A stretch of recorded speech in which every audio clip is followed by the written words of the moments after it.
My legs have grown to become weak. They do not carry me as fast. I am glad for that, because now I can slow down and take time to laugh, to look closer at the things I otherwise passed with my speed before, and enjoy the punctual walks in the woods as I heedfully explore. My appetite for things has slowed, and this changed my pile of clutter. How we see the world in our own mind determines the world we uncover. Ego spade. I realize that it is not just on me that the light shines from above. I am convinced that the most significant award for this life story is love. I take the time to look inside myself and see things that I did not know. And so I took the lessons from life and love, and I let myself slowly grow. I regret that I did not get a chance to talk to her, but I wish we did chat to find out if she grew up, and I grew up, and hopefully made up for that. So much to unfold in time, when we dare to step out of our own shadows, the words that were said, and those that remain unsaid as thoughts. To the beautiful soul who rejected me and thought it did not hurt, and to the gentle soul I declined, and thought it did not injure her worth. Now that I have slowed, I pray we all learned lessons of life and love, that true love is the timeless essence of all creations of the universe. It is the force behind the creator and destroyer, the giver and receiver, and guided by the fullness of true love, the human condition improves. I take the time to look inside myself and see things that I did not know. I took the lessons from life and love, and I let myself slowly grow. I regret that I did not get a chance to talk to her, but I wish we did chat to find out if she grew up, and I grew up, and hopefully made up for that.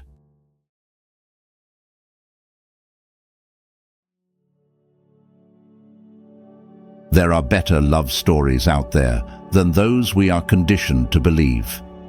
Each night I go to bed, I lay my body down, turn the lights low, and go to sleep. But each time, barring none, she comes to me at night and lays herself in my bed. She comes to me ready with poise and fragrant seductiveness to see me dead. When life and love are good, we steadfastly become accustomed to their goodness, and sooner rather than later, our motivation to move on fades away or suppressed.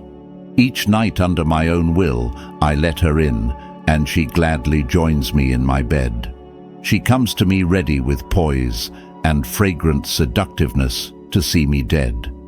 There are some things we couldn't figure and are left to the universe to determine.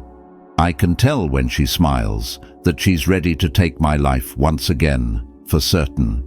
She gently runs her fingers on my forehead, and she lets her long hair drop on my face, knowing that I want to die in her arms, like the night before in her deadly embrace. Each night, barring none, she comes to me at night and lays herself in my bed. Drowsy, but her perfume makes me dizzy and draws me close to her lips instead.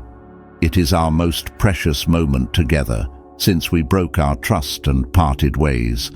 But at nights, I am drawn to the curves of her hips and her fire that sets me ablaze. The language of love's affection exudes deep emotion from far away and long ago.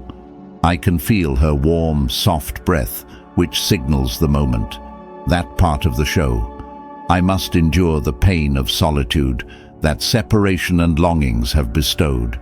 I plead with her that I want it done, slowly and longer, so that I can enjoy her more.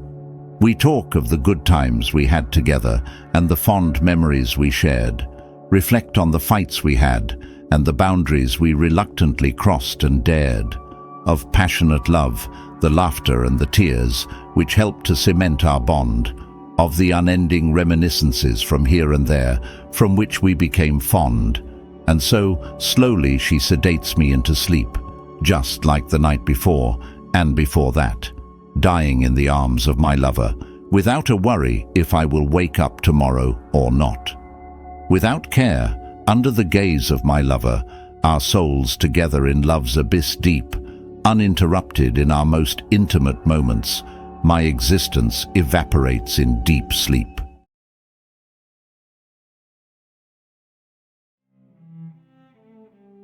She cautiously raised her eyebrows and glanced from under her shroud. All of her doors she opened and obligingly revealed herself inside out. Our eyes connected in an instant and held for a lingering moment within as she invited me into her being, deep into that place I had never before seen. I walked into her soul's abode. Her longing eyes drew me closer within as she showed me around, and for a fleeting moment our spirits mingled. A brief, mischievous stay. It was time for me to go. As she lowered her gaze, her blink closed the doors behind my heart that was ignited and set ablaze. A fleeting glance is an inspiration to breakers of rules and boundary crossers. Overtaken by sweetness, struck by her beauty, I was filled with gifts from her. All of her goodness entered my soul within that moment when our eyes met. And so I held my gaze and locked in what she gave, and which I cannot forget. I often recall that day when the language of the eyes spoke without a doubt, when she cautiously raised her eyes and glanced from under her shroud, and all of her doors she opened and obligingly revealed herself inside out. Our eyes connected in an instant and held for a lingering moment within as she invited me into her divine being, deep into that place I had never seen.